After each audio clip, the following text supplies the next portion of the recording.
Hi, I'm Sam Fessich from the EduMagic Podcast, a part of the Education Podcast Network, just like the show you're listening to now.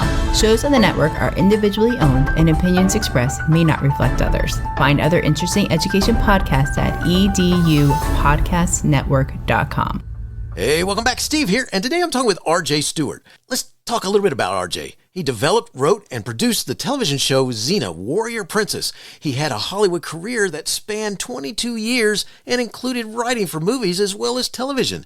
Now he has written a novel, Crazy Hawk, a post-apocalyptic thriller. Awesome story, engaging, exciting, amazing characters. You will love this episode. Thanks for listening. Oh, by the way, before you go, it'd be so cool if you took a minute to help out the podcast. How might you do this? I'm glad you asked. Here are a couple ways. One, you could tell a friend and share links. Two, you could go to my website and leave a review and subscribe. And three, how about click on the link on my website homepage that says Buy Me a Coffee. By doing this, you could donate $1 or $2 or $5 or more to help me address the costs associated with producing the podcast. That'd be so cool. Thanks for listening. Thanks for sharing. Enjoy the show. I wanted an adventure movie, an adventure book. Gotta remember I wrote a novel, an adventure novel about a woman that has the virtues that I have admired in real life women all my life. And I was dedicated for her being realistic, not too superwomanish or too comic bookish. I wanted her to be very formidable. It's the Education Podcast, your favorite show, with lots of groovy guests and they share what they know. So crank it up to 10 and let your neighbors know that here's another show with Dr. Steve Milletto. Teaching, learning, leading K12. Teaching, learning, leading K12. Teaching, learning, leading K12.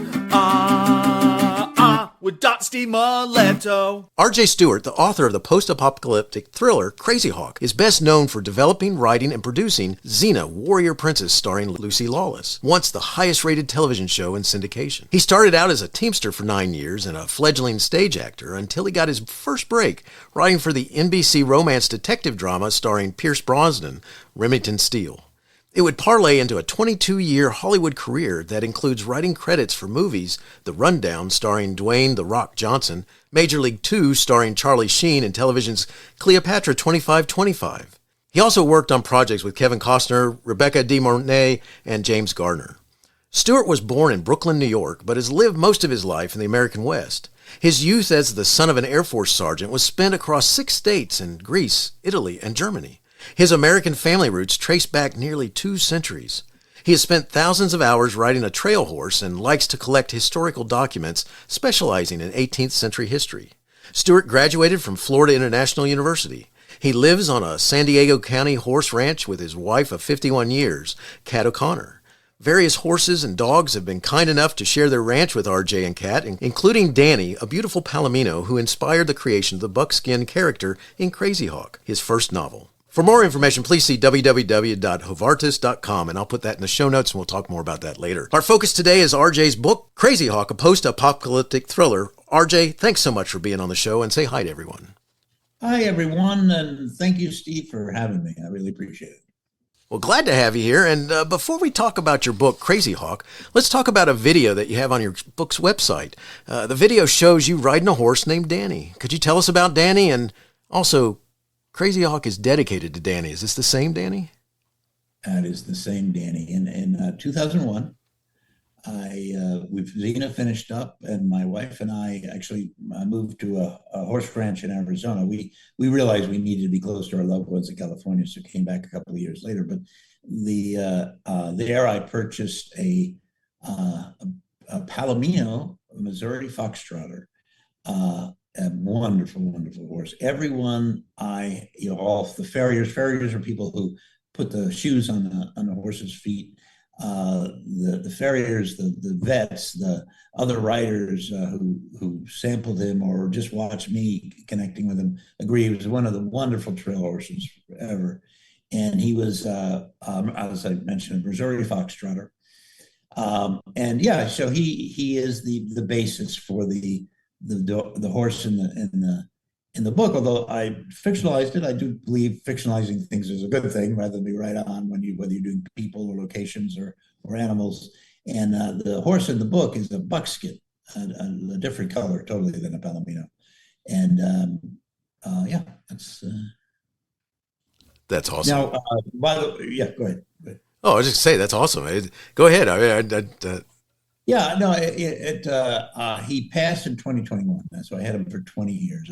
I rode literally thousands of hours on him on the trails in Arizona and here in San Diego County, where we live up in the mountains in San Diego County. Very nice, very nice. Well, that's an awesome little video, and I love the music that it's set to. There's Johnny Cash. Nothing better than Johnny Cash and some Ghost Riders in the Sky stuff. I like that. So good. I love it. All right. So in your book, Crazy Hawk, the character Deirdre rides a one-eyed horse. Could you talk about why she rides this horse? Well, back to Danny.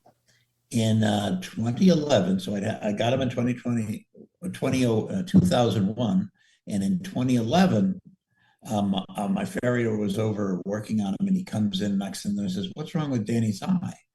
And we go down, and his right eye had swollen up like a golf ball was stuck in the socket, and unfortunately lost the use of the eye. He actually didn't lose the eye; the eye just had a white pupil afterwards. But I have a friend, Stacy, who I rode with many times back in the day, and she had a thoroughbred who had totally lost his eye in an injury, and I learned from her that one-eyed horses can still be good trail horses.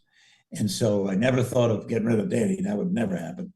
And I just continued. Once his eye was painful, it was a disease. I'm not going to remember the name of the disease, but it did not spread to the left eye. That would have been catastrophe, of course. And he continued to be a good trail horse for another 10 years. That's awesome. And so when I got to writing the book, I actually, it was in Japan in 2013 when I came up with the first line of the book. Her horse had one eye. And I thought that was a cool way to begin a book. I agree with you. I think it's really cool, especially because it's definitely different too. So it gives you an idea about something going on there. I like that. So cool stuff. All right. So before we go further, we got to talk about your Hollywood career, because this is very significant, and many listeners will remember Remington Steele and Xena, Warrior Princess. What's it like to write scripts for television versus writing a novel? Yeah, the big obvious difference is you got a hole to fill every week. There's deadlines. There's such limited time in television, in particular. Ideally, you have 2 weeks to write an episode, because you accumulate scripts before the season even begins, so that you're not up against it right away. But by the end of the season, you're knocking off a script a week or quicker, sometimes 2 scripts in a week. So that time frame is so different than with a novel. The other difference is also kind of obvious, but maybe the more significant one for me was the successful screenwriter wants to pass off his screenplay to the director and have the director make the movie. That's the whole point of writing a screenplay. And then hundreds of people then work on the screenplay and affect it, hopefully for the better, sometimes not so. But in a novel, particularly a self-published novel, because that Hovartis you talked about is my publishing company, it's all me. This is my work. This is what I wanted to do. And that is so different than what Hollywood is, where you're always interpreted by directors, actors, and of course, many talented people. Some writers are not emotionally equipped for Hollywood because they're just appalled at that. But I was okay with it, because particularly they were very talented people, or, have Pierce Brosnan say my lines. That felt great. So that was great. That's cool. The big difference there that I'm talking about is the control that you have, particularly if you're self-published. I can only imagine, I have to say, that's pretty cool to think about the fact that someone's saying your lines. You've written the story, and the actors are making them come to life. That's got to be a cool feeling. Yeah, that is. In television, you get that a lot. In features, there's a lot of time for them to bring in other writers. So maybe you're not seeing your lines said in the movie, but anyway, that's part of the business. But once again, back to that book, Crazy Hawk is my creation. Those are my lines. Those are my words. Very proud of it. Awesome. Love it. All right. So let's talk about Xena for a minute. Xena, Warrior Princess, you developed, wrote, and produced. It was and is a show that there are a couple generations of watchers who know the show well. And I got to tell you, definitely in and around all of mine. And then I know younger audiences just as well who still, they know very much about Xena. I got to ask you this. Were there lessons that you learned from writing the show that stayed with you, even though you retired after the show's run? Yes. Well, first of all, Xena is one of the great characters in television history, I think, and Lucy Lawless is one of the great action heroes of television history. So one of the things that we have to go back to Remington, actually, is that my career started writing. If you the premise of it was the premise of the series was of Remington was Laura Holt is a great detective. She's not getting enough business, so she hires an empty suit to be the front for the detective agency. The empty suit is Pierce Brosnan. And so right from the beginning of my career, I was writing for a very empowered woman. And so the lesson I took from my whole career, including Xena, is that we're at a time where women should be written that way. Not all women, of course, you can have variations. I'm not saying it should be like some kind of religious doctrine or something, but certainly the success of that show and how people loved it so much. And in those days, it was more of a breakthrough. Today, you see a lot of empowered women. When I say empowered women, I mean already empowered. Not the wonderful dramas that have been done where women are in a vulnerable position and then they become empowered. Those are great and important. But what Xena was a woman very much empowered as the series begins. And I learned that people love that. And that's what I took from Xena. That's awesome. That is so cool. And kudos on those shows. That's great stuff there. All right. So your first novel is called Crazy Hawk, a post-apocalyptic thriller. Could you share your focus of Crazy Hawk and why this genre? Well, when I was in college, I read a book called Canticle for Leibowitz, which was a post-apocalyptic classic. One of the first, along with George Stewart's Earth Abides. I think those two were really set the stage for post-apocalyptic novels. And, it was different than dystopian novels because, of course, famously, there was 1984, which is a famous dystopian futuristic novel. And then Brave New World by Aldous Huxley was a dystopian. But as I recall, it's been a long time since I read them. I don't think either one of them are post-apocalyptic in the sense that there was this horrible thing that happened to society and then society grew up out of that. I think, well, if there was an apocalypse in those books, it's about bad governance, which, it turned into a nightmare. And so I had always wanted to experiment in that way. And so when I was thinking about writing a novel, I decided I wanted to take on that challenge, that world. But I wanted to make it as realistic as possible. In other words, the future, I didn't want it too far in the future. I wanted it far enough in the future so that people had a hard time understanding what happened. But I didn't want it so far in the future that there was no remnants of the life that Stephen and RJ live in. And one of the things my main character, Deirdre, does is she tries to understand what life was like before the breakdown, which was a collapse of the world order triggered by civil war and the great virus and the great hunger. And so she now it's been about 50 years since the breakdown. So she's trying to understand what the world was like before that. And in her adventure, she's riding through the ruins of our world.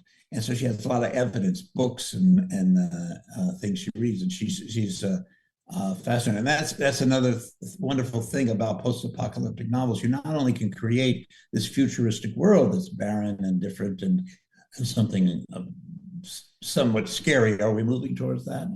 But the other part of it, you can reflect on the world we live in. I like that. It comes through. It's a great environment for this story, and it's like you just said. One of the things that makes you think about is, are we going there?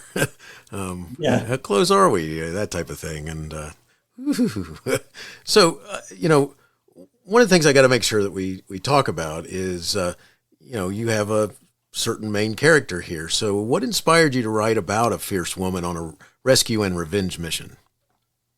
Well, I mentioned the how I learned that an empowered woman is a very rich and popular, and potentially popular thing to write about.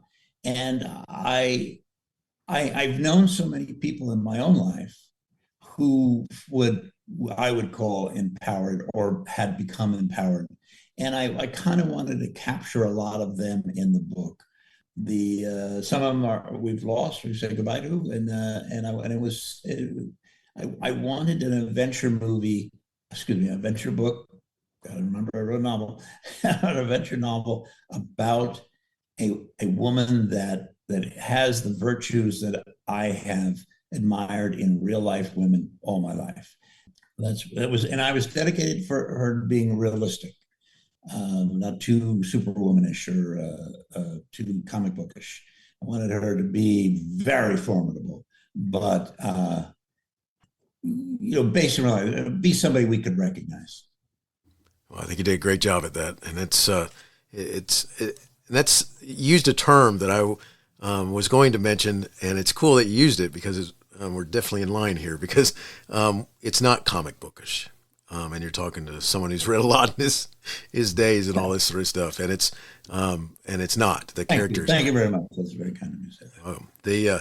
All right, so something that you get into here is the importance of interior life and how it is highlighted in the story is rather unique. So could you talk about that just a little bit?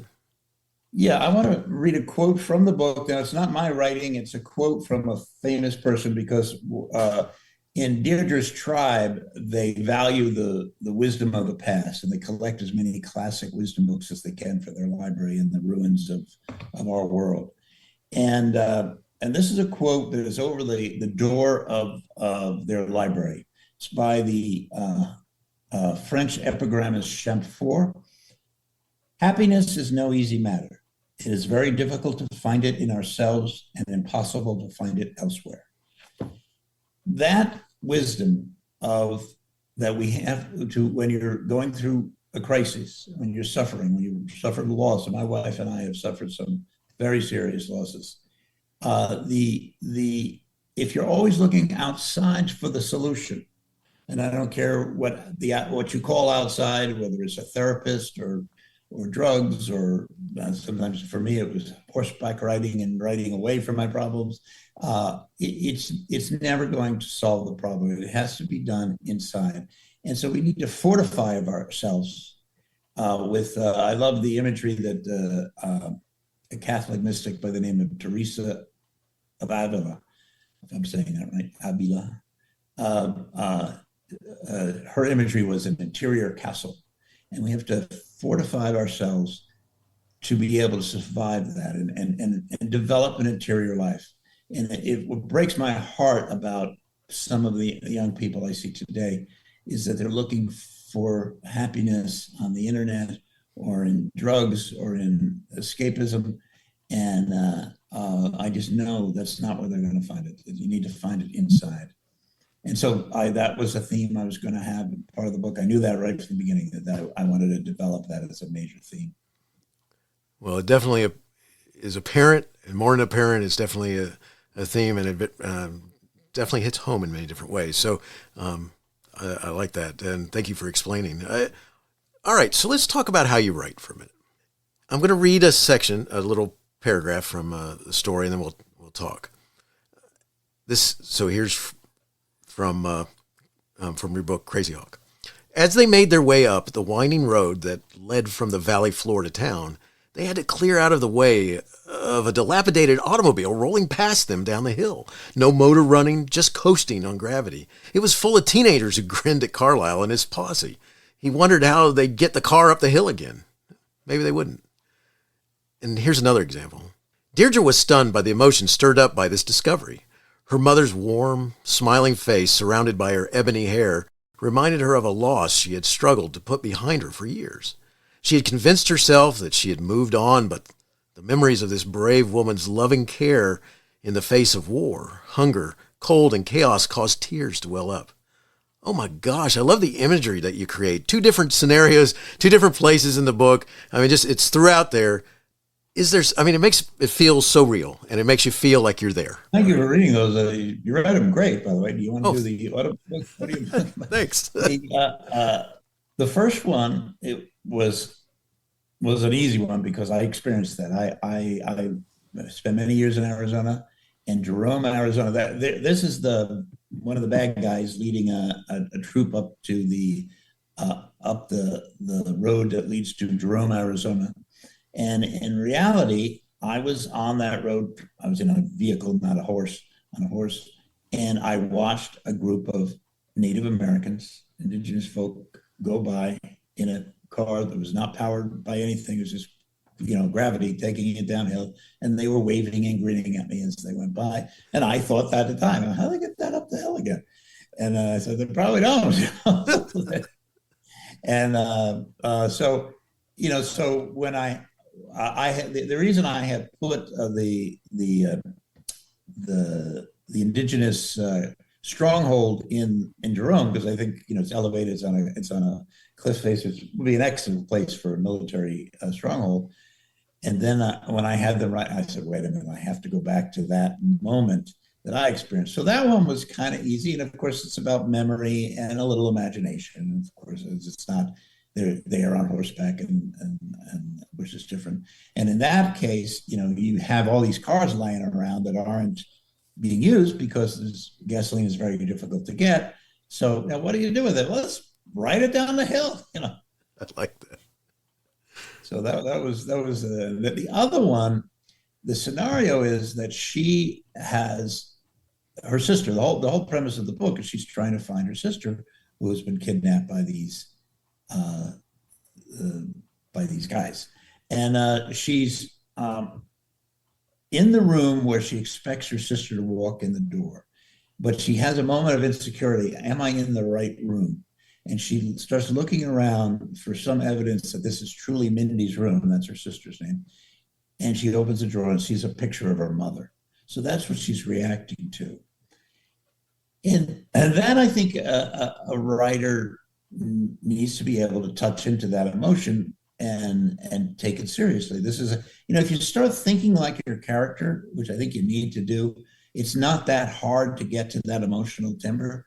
I mean, if she's looking for her long lost sister, and now she's facing a photo of her mother who died a few years earlier, and it really did have an emotional effect on her. So trying to get that out was the challenge and fun. That particular, I remember writing that particular scene. That was actually a fun one. They're not all fun.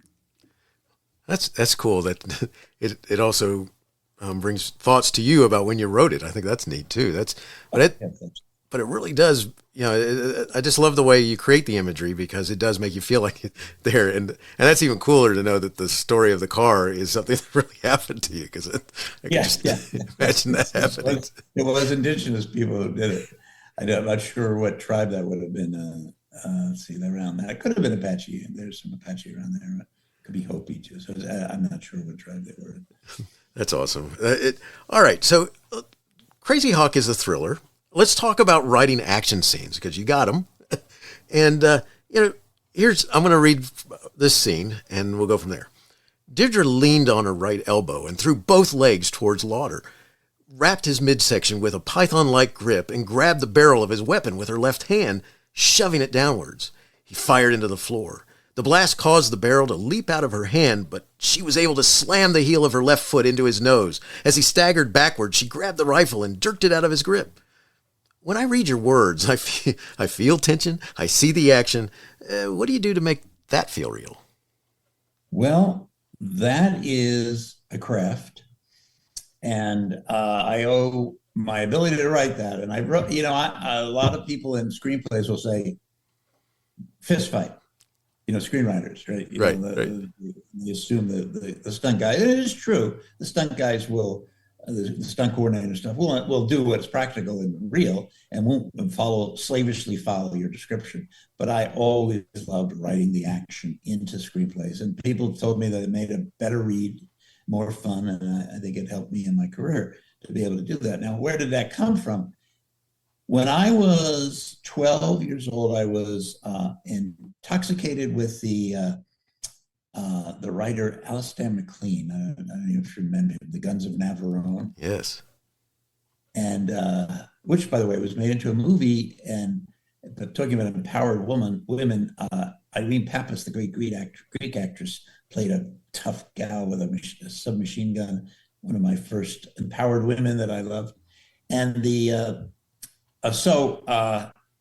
I was playing with writing those stuff, but I hadn't really finished anything. And then my teacher, Mr. Sayuda, I was 12 years old, whatever grade that would have been those days, said, you guys can get extra credit if you write a short story, a fictional story. Of course, I was going to write an Alistair MacLean action-packed thing. And I did. And he said, that was pretty good. And he gave back to me. Every week after that, I turned in an action-packed scene. I think a couple of times I did a love story, but mostly it was action-packed. And after a while, he said, I'm not giving you extra credit for all this. He said, I said, no, I just want your reaction.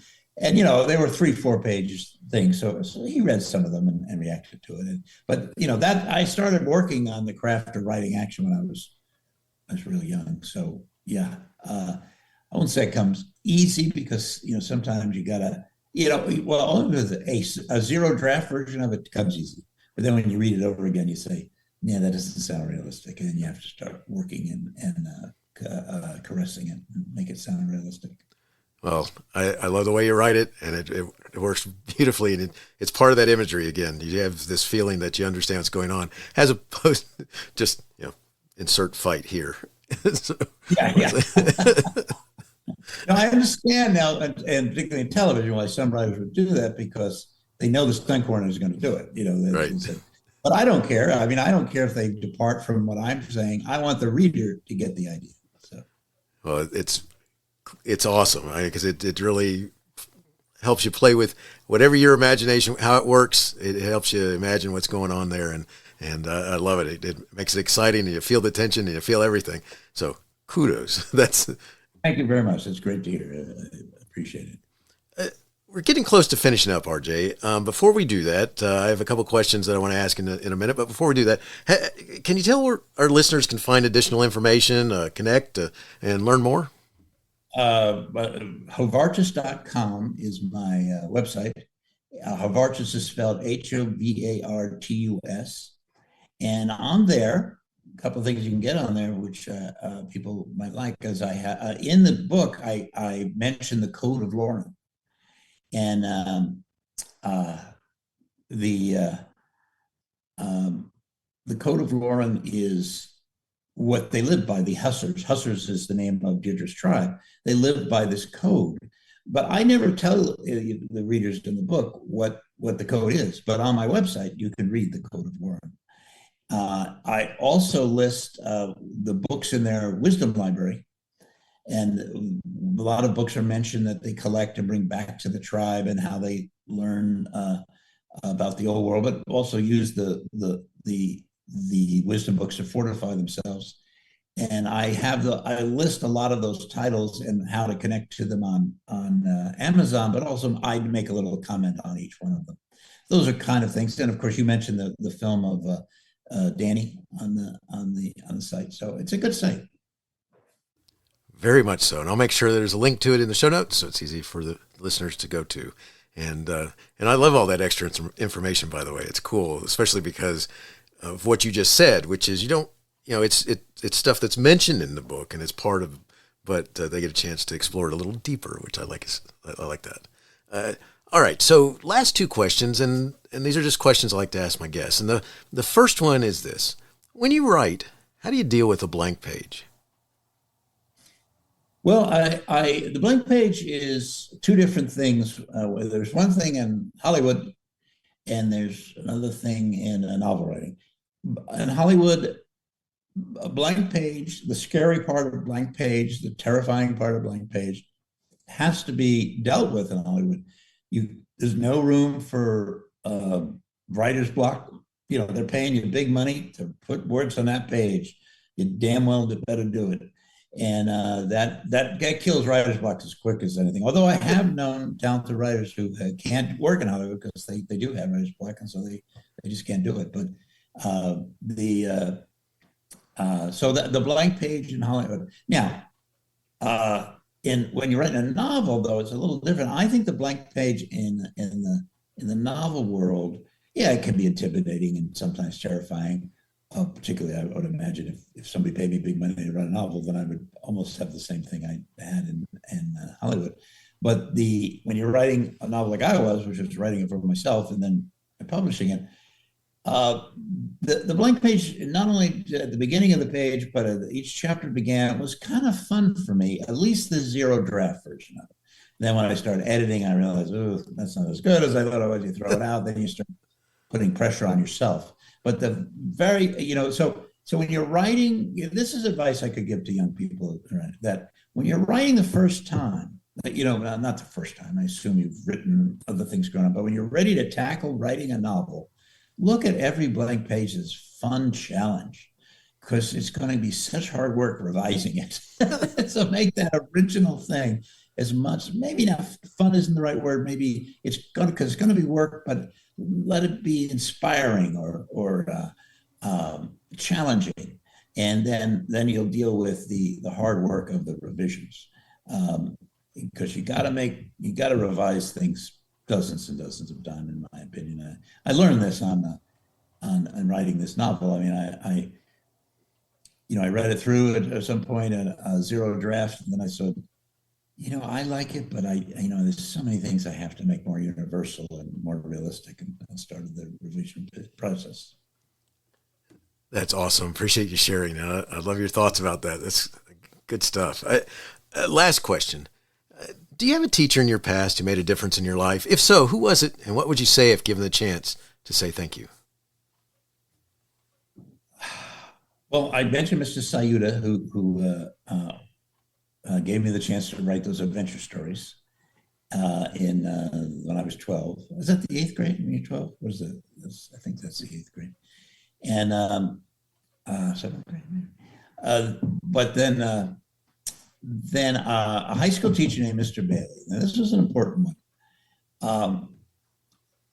I didn't study real hard in high school. I was pretty smarty pants, that I didn't have to study this smart. Though when I wanted to go to William and Mary, because all the cute Virginia girls, my dad was stationed in Virginia at that time. And he was a sergeant in the Air Force, I think I mentioned that. And I realized that if you want to go to the school of your choice, first of all, your dad has to have more money than my dad had, but also you got to study. And I had a solid B average, but that wasn't going to get me into William and Mary on the heels of these cute Virginia girls who were going to William and Mary. So I learned a lesson there: study in high school. But so anyway, Mr. Bailey gave us a test. He's a history teacher. He gave us a test on World War II. Now, I was a nerd on World War II, and I thought I was going to ace it. I did end up acing it, but here's the twist. He asked this question: what big mistake did Hitler make that caused him to lose World War II? Now, I knew he wanted me to say invading Russia, because you remember when the war started, there was the non-aggression pact, and Hitler and Stalin were actually allies. I mean, people tend to forget that, a lot of revisionist history. But they were splitting up Europe.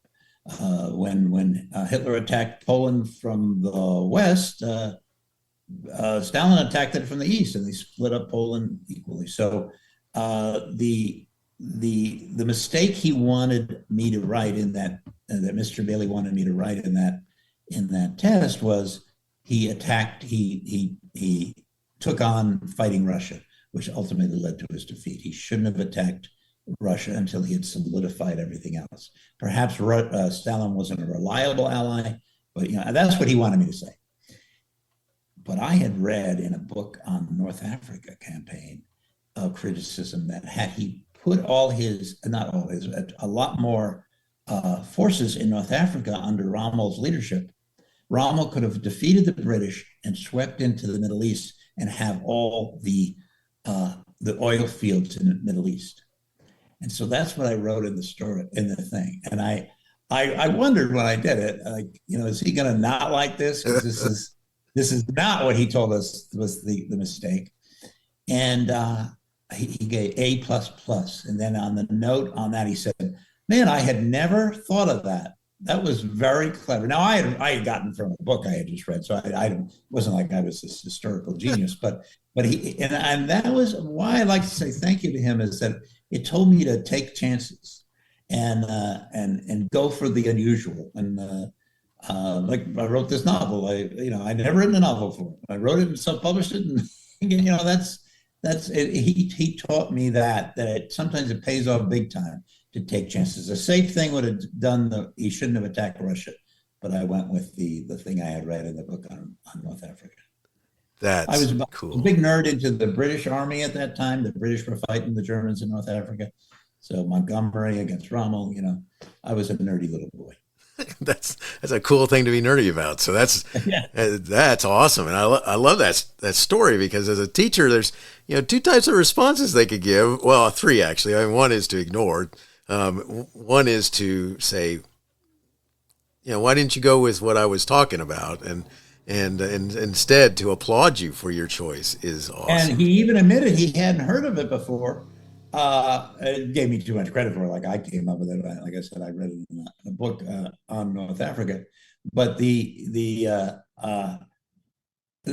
was cool too, because he had to go through the process of, that's different, and think it out. Was it logical? Yeah, I guess if they pushed on into capture the whole Middle East and and had all that oil, then they could have.